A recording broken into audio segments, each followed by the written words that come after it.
Saddam Hussein مسلم تاریخ کا ایک ایسا بہادر اور نڈر شخص تھا جس سے یہودی خوف کھاتے تھے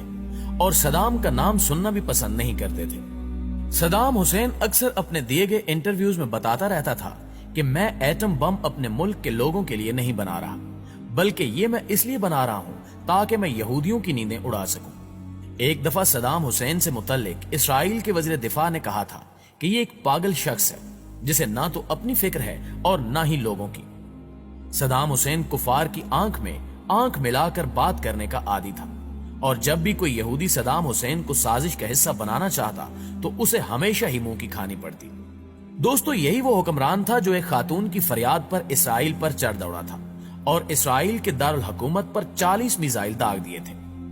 ہوا کچھ یوں تھا کہ ایک دفعہ صدام حسین کی لائیو کانفرنس چل رہی تھی کہ اچانک ایک چیختی چلاتی ہوئی عورت اس کے سامنے آ کر کھڑی ہوئی اور صدام حسین کو سخت الفاظ میں مخاطب کرتے ہوئے کہا کہ اسرائیلی فوجیوں نے میری بیٹی کو ریپ کا نشانہ بنا کر قتل کر دیا ہے اور تمہیں یہاں کوئی فکر نہیں ہے،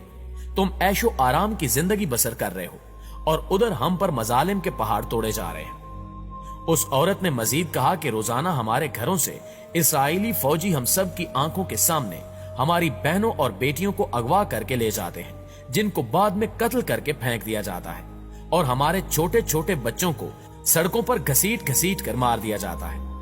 کیا تمہیں ان عورتوں، بوڑھوں اور بچوں کی چیخیں سنائی نہیں دیتی جو روزانہ اسرائیلی فوجیوں کی گولیوں کا نشانہ بنتے ہیں؟ کیا تم سے ان عورتوں، بچوں اور بوڑھوں کی چیخوں کا حساب نہیں لیا جائے گا؟ اس عورت کی یہ باتیں سن کر صدام حسین رونے لگا اور کہا کہ اب اسرائیل کا کوئی بھی شخص صبح کا سورج نہیں دیکھ پائے گا،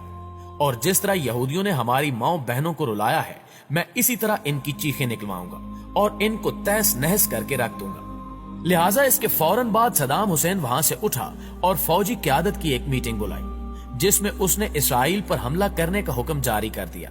اور پھر اس کے حکم کے مطابق اسرائیل کے دارالحکومت پر 40 میزائل داغے گئے جن سے اسرائیل کے ہوش اڑ گئے۔ صدام اتنا طاقتور اور اپنی مرضی پر چلنے والا شخص تھا کہ کوئی بھی ملک یہ پوچھنے کی جرت بھی نہ کر سکا کہ اس نے یہ میزائل کیوں مارے ہیں۔ ان 40 میزائلوں نے اسرائیل کے دارالحکومت تل ابیب کو مٹی میں ملا دیا، جبکہ بڑی بڑی بلڈنگز تباہ و برباد ہو گئی اور ہزاروں یہودی جہنم واصل ہو گئے۔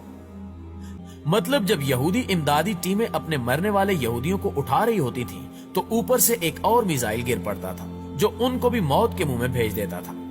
اسی طرح یہ دن یہودیوں کی زندگی کا آخری دن لگ رہا تھا، لہٰذا تمام یہودی چوہوں کی طرح اپنے اپنے گھروں میں چھپ گئے اور مرنے والے یہودیوں کی لاشیں ویسے ہی سڑکوں پر پڑی رہیں جو کتوں کی غذا بنی۔ صدام حسین کے حملوں سے لگتا تھا کہ آج کوئی ایک بھی یہودی بچ نہیں پائے گا، لیکن اللہ کو کچھ اور ہی منظور تھا،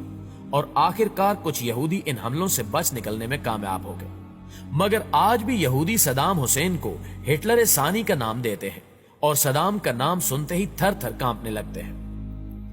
ناظرین گرامی، چونکہ اب یہودی اور دیگر کفار جان چکے تھے کہ اب ہم نے عراق کو ظاہری طور پر چھیڑنے کی کوشش کی تو یہ ہماری نسلیں تباہ و برباد کر دیں گے،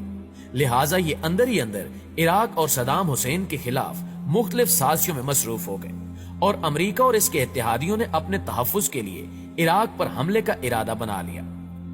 اس منصوبے کو بین الاقوامی سطح پر درست ثابت کرنے کے لیے ایک بڑا کھیل کھیلا گیا، اور امریکہ، برطانیہ اور ان کے اتحادیوں نے صدر صدام حسین اور عراقی حکومتوں پر بچوں کے اسپتال پر حملہ کرنے کا الزام عائد کر دیا، جس کو ثابت کرنے کے لیے عالمی میڈیا کے بڑے بڑے اداروں کو اربوں ڈالرز کھلائے گئے اور دن رات پراپوگنڈے کی ویڈیوز چلوائی گئیں، اور پھر جب بین الاقوامی سطح پر امریکہ یہ بیانیاں پھیلانے میں کامیاب ہو گیا